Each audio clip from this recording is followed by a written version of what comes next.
Hola y bienvenidos a Artículos y Publicaciones.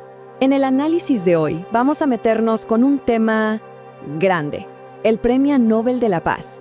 Se supone que es el galardón más prestigioso del planeta, ¿no? Pero, ¿qué tal si su historia estuviera, llena de contradicciones, de errores garrafales y de una ironía que nace desde el momento mismo de su creación? Así que la pregunta es directa, casi una provocación.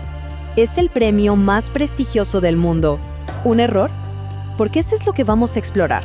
Si este gran símbolo de la paz está en el fondo roto. Vamos a rascar un poco esa superficie dorada para ver qué hay debajo.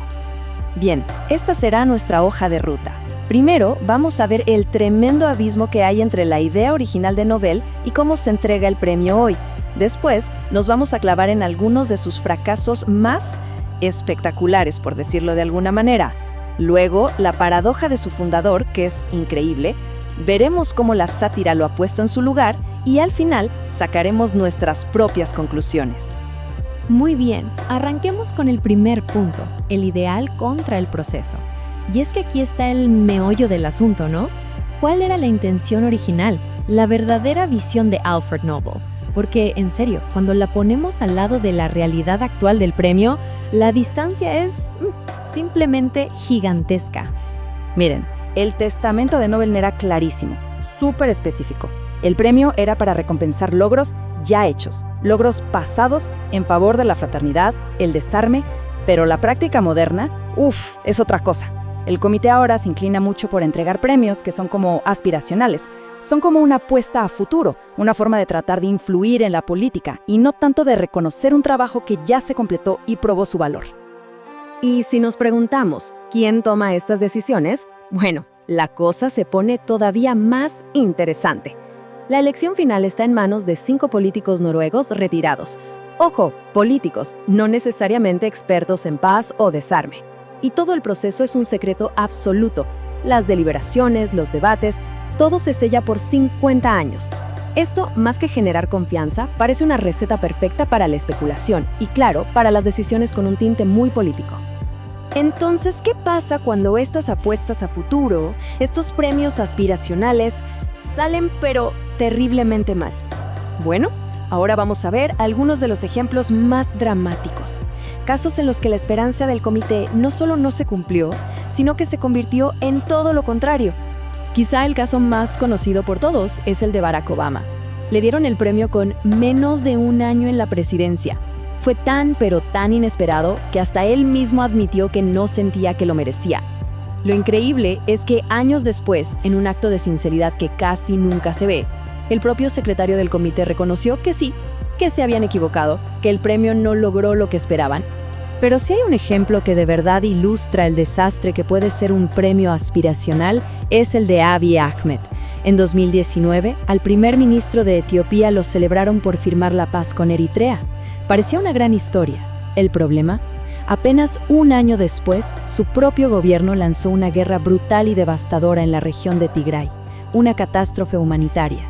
La situación fue tan grave que el propio Comité Nobel tuvo que hacer algo insólito, emitir una amonestación pública contra uno de sus propios premiados. Un escándalo.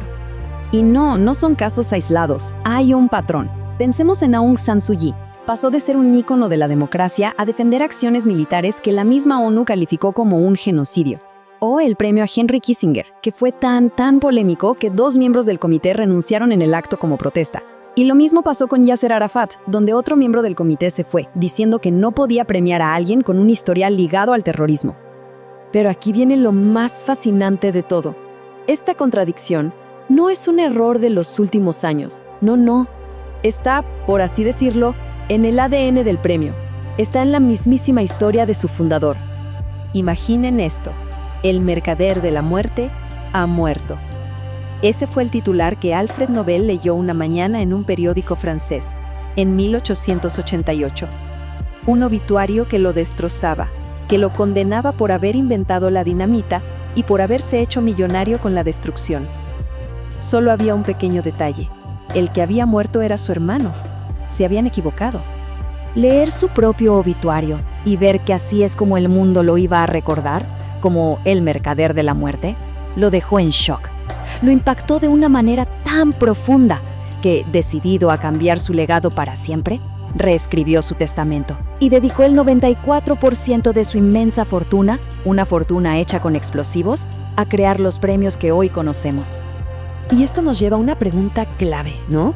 ¿Fue la creación de los premios Nobel un verdadero acto de arrepentimiento, una búsqueda genuina de paz, o fue quizás la operación de limpieza de imagen póstuma más exitosa y brillante de toda la historia?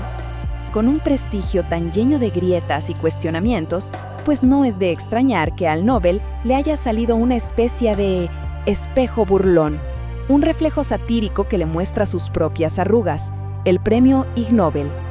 Este premio, creado en 1991, se llama Ig Nobel, un juego de palabras genial con innoble. Su lema es premiar logros que primero hacen reír y luego hacen pensar. Y aunque a primera vista parece una simple broma, su crítica suele ser muchísimo más afilada y certera que la del premio original.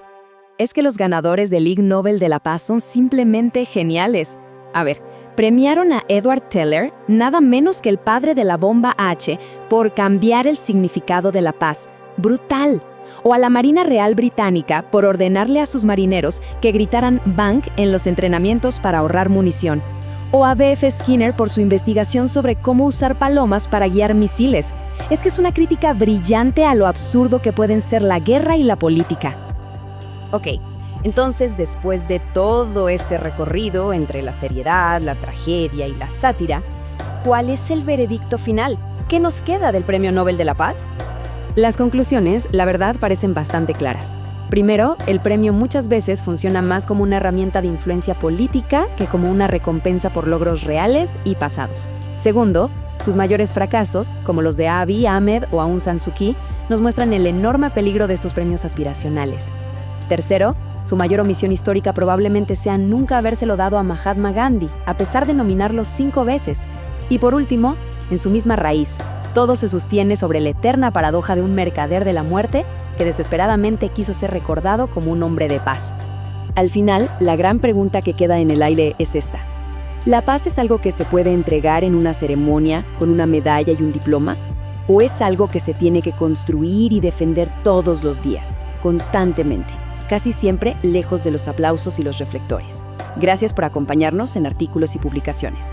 Para análisis más profundos, no olviden visitar nuestro podcast en Spotify, también llamado Artículos y Publicaciones.